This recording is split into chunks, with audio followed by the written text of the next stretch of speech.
ఈ ఆస్మా క్యూర్ అనేది లేదండి. వెరీ ఇంపార్టెంట్ అండి. సో ఆస్తమా అనేది as on date it is 100% controllable disease. So ఈ డేట్ కి 100% క్యూర్ లేదు. You can't remove asthma from the body. కొన్ని టైప్స్ ఆఫ్ ఆస్తమా ఉంది, ఆక్యుపేషనల్ ఆస్తమా కానీ, డస్ట్ ఇండ్యూస్డ్ కానీ, ఆర్ ఎనీ ఫ్యాక్టరీ ఎక్స్పోజర్ కానీ, అది కనుక ఎక్స్పోజర్ తీసేస్తే తగ్గిపోతుంది. That is different. అలా కాకుండా ఏదైతే వంశపారంపర్యంగా వస్తుందో, atopic related are allergen related asthma ఉందో, జనరల్ గా దీన్ని కంప్లీట్ గా బాడీ నుంచి రిమూవ్ చేయలేము. There is no cure as on date. కానీ 100% కంట్రోలబుల్. కంట్రోల్ చేసి దాన్ని స్లోగా డోసెస్ డిక్రీజ్ చేస్తే మనం we can keep things under our control. లో లెవెల్ ఇన్హేలర్ దగ్గర నుంచి కూడా హై లెవెల్ బయోలాజికల్ మెడిసిన్స్ వరకు ఉన్నాయి మనకి కంట్రోల్ చేయడానికి. ఇంజెక్షన్స్ వరకు ఉన్నాయి. సో అవి యూజ్ చేసుకుంటే మనం we can keep things under 100% control. They can lead normal life. yes.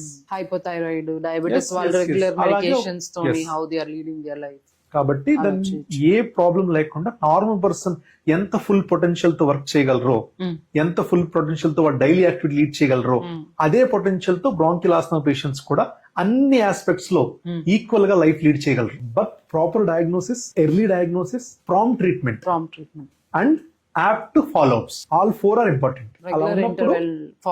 అలా ఉన్నప్పుడు నోబడీ కెన్ స్టాప్.